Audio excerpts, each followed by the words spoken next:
노다지 썰전 2025년 KT가 사상 초유의 해킹 사태라는 정말 거대한 파도를 만났습니다.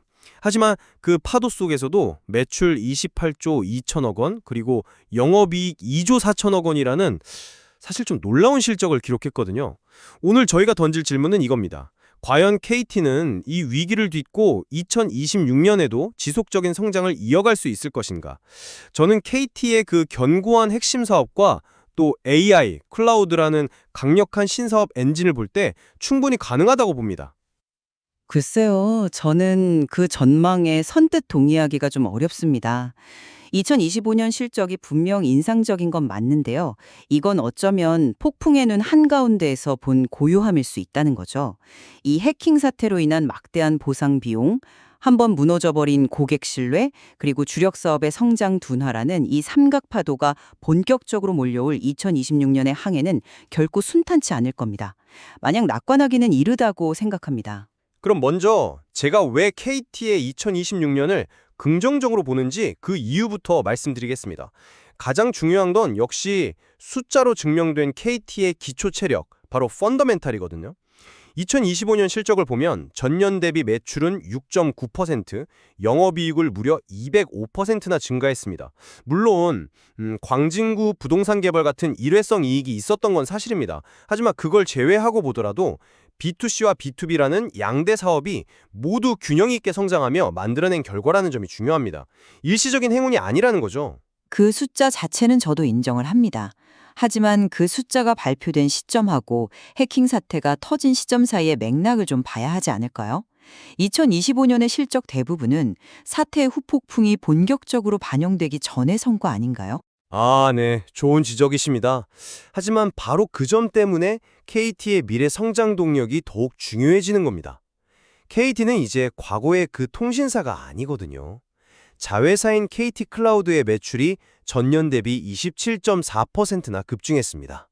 국내 최초로 데이터 센터에 액체 냉각 기술을 도입하면서 AI 시대를 정면으로 준비하고 있고요. 마이크로소프트, 팔란티어 같은 글로벌 빅테크와의 협력도 이제 단순한 MOU 수준을 넘어서서 실제 사업 성과로 나타나고 있습니다. 마지막으로 회사의 강력한 주주가치 제고 의지도 빼놓을 수 없습니다. 2025년 주당 배당금을 2,400원으로 20%나 올렸고 올해도 2,500억 원 규모의 자사주 매입 후 소각을 약속했습니다. 저는 이게 위기 상황에서도 우리 펀더멘탈은 문제 없다는 자신감의 표현이자 주주와 함께 가겠다는 약속이라고 봅니다. 그 자신감의 근거들이 오히려 제가 우려하는 지점들하고 맞닿아 있습니다. 저는 2026년 KT의 발목을 잡을 세 가지 현실적인 족쇄를 봐야 한다고 생각합니다. 첫째, 신뢰라는 무형자산의 붕괴입니다. 위약금 면제 기간이었던 단 14일 만에요. 23만 명의 고객이 KT를 떠났습니다. 이건 단순한 숫자가 아니에요. KT 서비스에 만족하던 고객들마저도 내 정보가 안전하지 않구나 하는 불안감에 등을 돌렸다는 명백한 신호거든요. 한번 금이 간 신뢰를 회복하는 데는 몇 배의 시간과 비용이 들잖아요. 둘째, 천문학적인 비용 부담입니다. 당장 고객 보상 패키지에 책정된 금액만 4,500억 원이고 향후 5년간 보안 강화에 1조 원을 쏟아 부어야 합니다. 이 막대한 돈은 고스란히 2020년 수익성을 갉아먹을 시한폭탄이죠. 마지막으로 주력 사업의 성장 한계입니다. 회사 스스로도 고속 성장은 어렵다고 인정한 무선 사업 성장률은 2.8%에 그쳤고 유선 전화 매출은 5.8%나 감소했습니다. 전통적인 현금 창출원이 힘을 잃어가는 상황에서 신사업이 그 공백을 메워줄 수 있을지 또 신임 CEO 체제에서 주주환원 정책이 유지될지 모두 불확실합니다. 장밋빛 미래를 그리기엔 현실의 안개가 너무 짙다는 거죠. 가장 아픈 부분인 고객 이탈 문제부터 짚어보죠. 2주 만에 23만 명이 이탈했다는 사실, 분명 충격적이고 뼈아픕니다. 하지만 그 숫자에만 매몰되면 큰 그림을 놓칠 수 있습니다. 연간 기준으로 보면 그 엄청난 사태에도 불구하고 KT의 무선 가입자는 오히려 순증했습니다. 이게 뭘 의미할까요? KT의 통신 품질과 서비스라는 본원적 경쟁력 자체는 여전히 고객들에게 인정받고 있다는 방증 아니겠습니까? 잠깐만요. 그 연간 순증이라는 데이터는 혹시 해킹 사태가 터지기 전인 그러니까 상반기 실적이 대부분 반영된 착시 현상은 아닐까요? 사태의 영향이 본격화된 4분기나 혹은 2026년 1분기의 월별 이탈 추이는 지금 어떻게 나타나고 있습니까? 단 14일 만에 23만 면에 빠져나갔다는 건 그만큼 이탈을 고민하던 잠재 고객층이 두터웠다는 의미이기도 하거든요. 사태의 영향이 온전히 숫자로 드러날 2026년에는 상황이 훨씬 심각해질 수 있습니다. 훼손된 브랜드 이미지가 신규 고객 유치에 미칠 장기적인 타격도 무시할 수 없고요. 물론 사태의 영향이 2026년에 더 나타날 수 있다는 점은 동의합니다. 하지만 저는 바로 그 지점에서 향후 5년간 1조 원을 투자하겠다는 계획을 주목해야 한다고 봅니다. 이건 단순히 구멍난 곳을 메우는 수습책이 아닙니다. 위기를 기회로 삼아서 보안을 KT의 핵심 경쟁력으로 만들겠다는 공격적인 전략적 선언인 거죠. 한번 생각해 보시죠. 모든 서비스가 데이터로 연결되는 시대에 대한민국에서 가장 안전한 통신사라는 브랜드를 구축한다면 어떻게 될까요? 이건 개인 고객의 신뢰를 회복하는 것을 넘어서 보안이 무엇보다 중요한 B2B 수주전에서 경쟁사를 압도하는 결정적인 차별점이 될 수 있습니다. 단기적인 비용이 아니라 미래 시장을 선점하기 위한 아주 영리한 투자로 봐야 한다는 겁니다. 그 말씀은 경영진의 희망사항처럼 들리는데요. 투자가 곧바로 신뢰 회복과 B2B 수주 증가로 이어진다는 보장은 어디에도 없잖아요. 오요 시정에서는 향후 5년간 매년 2천억 원이라는 고정 비용이 KT의 이익을 갉아먹을 것이라는 우려가 더 현실적입니다. 신뢰 회복은 구호나 투자 계획 발표만으로 되는 것이 아니라 오랜 시간과 실질적인 증명을 통해 쌓이는 것입니다. 그 긴 시간 동안 KT는 경쟁사보다 훨씬 무거운 모래주머니를 차고 뛰어야 하는 셈인데 과연 경쟁에서 뒤처지지 않을 수 있을까요? 신뢰 회복을 위한 투자가 장기적인 관점이라는 점은 잠시 접어두고 당장 눈에 보이는 성장 동력인 B2B 사업은 어떻게 보십니까? 그쪽은 상황이 좀 다르지 않나요? B2B 사업 역시 자세히 들여다볼 필요가 있습니다. 자료를 보면 KT 클라우드를 떼어놓고 볼 경우 기업 서비스 매출 성장률은 1.3%에 불과합니다. 물론 그 안에서 AICC, 즉 AI 기반 컨택센터 사업이나 스마트 모빌리티 같은 세부 항목이 3.1% 성장했다고는 하지만 전체적인 그림으로 보면 경쟁사와 비교했을 때 다소 부진한 성적이라는 점을 부인하기 어렵습니다. 결국 KT의 B2B 성장은 KT 클라우드의 고성장에 기댄 착시 효과가 아니냐, 클라우드를 제외한 전통적인 B2B 사업의 성장 동력이 약화되고 있는 것 아니냐는 의문을 제기할 수밖에 없는 거죠. 그건 B2B 사업을 너무 좁게 보시는 시각이라고 생각합니다. KT의 B2B 전략은 처음부터 KT 클라우드와 함께 시너지를 내는 방향으로 설계되었습니다. 자동차를 평가하면서 엔진과 차체를 따로 띄워놓고 보는 게 의미가 없듯이 두 사업을 분리해서 보는 건 KT의 전략을 오해하는 것입니다. 실제로 두 사업을 합산하면 성장률은 6%에 달하고요. 이건 KT가 가진 거대한 시장 점유율을 고려할 때 결코 낮은 수치가 아닙니다. 특히 AI 시대의 핵심 인프라인 클라우드 사업이 27.4%라는 폭발적인 성장을 기록했다는 점에 더 주목해야 합니다.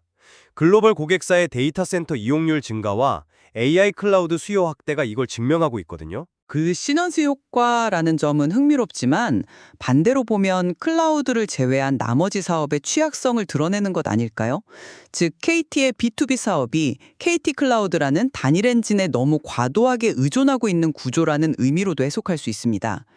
만약 아마존의 AWS나 마이크로소프트의 애저 같은 글로벌 거인들이 국내 시장 공세를 강화해서 클라우드 시장의 경쟁이 격화되고 성장세가 둔화될 경우 KT 전체의 성장 동력이 급격히 꺼질 수 있다는 리스크도 함께 고려해야 합니다. 포트폴리오가 오히려 더 취약해진 것 아닌가요? 그 리스크는 모든 성장 기업이 안고 가는 숙제입니다. 중요한 것은 KT가 그 클라우드 시장에서 확실한 경쟁 우위를 확보해 가고 있다는 점입니다. 국내 최초의 액체 냉각 데이터 센터 구축은 단순한 기술 과시가 아니라 앞으로 폭증할 AI 연상 수요에 대응해서 전력 효율을 극대화하고 비용을 절감하겠다는 구체적인 계획입니다. 이건 글로벌 경쟁사들과의 싸움에서 이길 수 있는 강력한 무기가 될 겁니다. 결국 이 모든 논의는 그래서 2026년에 돈을 벌 수 있는가라는 질문으로 귀결됩니다. 이 지점에서 저는 가장 비관적입니다. 2025년에 그 2조 4천억 원이라는 높은 영업이익에는 광진구 부동산 개발이라는 어쩌면 다시는 없을지도 모를 일회성 이익이 큰 영향을 미쳤습니다. 2026년에는 이런 대규모 호재가 예정되어 있지 않습니다. 오히려 그 자리에는 4,500억 원의 보상 패키지와 1조 원 투자의 첫해 비용이라는 거대한 악재가 들어설 겁니다. 이익의 기반은 약해지고 비용 부담은 커지니 수익성 악화는 피할 수 없는 수순으로 보입니다. 그 논리에는 몇 가지 짚어볼 점이 있는데요. 우선 보상 비용 4,500억 원은 고객이 실제 혜택을 사용해야 비용으로 인식되는 구조입니다. 책정된 예산 전체가 2026년에 한 번의 비용으로 잡히는 것이 아니라는 뜻이고요. 또한 KT는 이미 2025년 회계에 발생이 확실시되는 비용을 상당 부분 선반영하면서 충격을 흡수했습니다. 하지만 더 중요한 것은 KT의 비용 통제 능력입니다. 2025년에도 인플레이션으로 판관비는 증가했지만 인건비 효율화와 마케팅 비용의 전략적 집행을 통해서 전체 영업비용을 전년 수준으로 유지하는 저력을 보여줬습니다. 위기 상황에서 허리띠를 졸라매는 능력이 증명된 거죠. 이러한 비용관리 능력과 함께 AI, 클라우드들 고수익 신사업 부문에서 본격적으로 이익이 창출된다면 추가적인 비용 부담을 충분히 상쇄하고도 남을 것이라고 봅니다. 효율적인 비용 통제 능력은 인정합니다. 하지만 2025년의 인건비 감소는 구조조정과 같은 일시적인 효과가 크지 않았습니까? 그런 조치를 매년 반복하기는 어렵습니다. 반면에 보안 투자 비용 2천억 원은 향후 5년간 매년 고정적으로 발생하는 구조적인 비용 증가입니다. 일시적인 비용 절감 효과로 구조적인 비용 증가의 파도를 계속 막아내기에는 역부족일 수 있습니다. 또한 AI나 클라우드 같은 신사업이 의미 있는 규모의 이익을 내기까지는 아직 시간이 더 필요할 수 있습니다. 매출이 커지는 것과 이익이 나는 것은 다른 이야기니까요. 그 성장과 수익화 사이의 간극을 무엇으로 메울 것인지가 2026년 KT의 가장 큰 숙제가 될 겁니다. 2025년의 실적이 모든 것을 말해준다고 생각합니다. 위기 속에서도 B2B와 B2C가 함께 성장했고 비용은 안정적으로 관리됐습니다. KT가 보여준 펀더멘털과 신사업의 꺾이지 않는 성장 속도를 볼 때 2026년의 도전은 충분히 극복 가능한 과제입니다. 오히려 보안 투자를 통해 체질을 개선하고 AI 시대를 선도하는 기업으로 한 단계 도약하는 원년이 될 수 있습니다. 저는 2025년의 실적이 해킹 사태의 영향이 본격화되기 전 어쩌면 마지막으로 좋았던 시절의 모습일 수 있다는 점을 간과해서는 안 된다고 최종적으로 말씀드리고 싶습니다. 2026년은 고객 신뢰 회복과 막대한 비용 부담이라는 지극히 현실적인 과제를 어떻게 해결하느냐에 따라 KT의 진짜 실력이 드러나는 한 해가 될 것입니다. 샴페인을 터뜨리기엔 아직 너무 이릅니다. 위기는 분명하지만 KT는 AI와 클라우드라는 확실한 성장 엔진과 위기 속에서 증명된 견고한 사업 포트폴리오를 보유하고 있습니다. 위기를 통해 보안 체계를 한 단계 도약시키고 이를 바탕으로 주주 가치를 계속 높여나간다면 2026년에도 시장의 기대를 뛰어넘는 긍정적인 성과를 충분히 보여줄 수 있다고 생각합니다. 결국 KT의 2026년은 전례 없는 해킹 사태라는 위기를 어떻게 미래 성장의 기회로 전환하느냐, 그리고 신임 CEO 체제 하에 흔들리는 시장의 신뢰를 얼마나 빨리 회복하느냐에 달려 있다고 볼 수 있겠습니다. 오늘 저희의 논의가 시청자 여러분께서 KT의 미래를 판단하시는데 조금이나마 도움이 되었기를 바랍니다.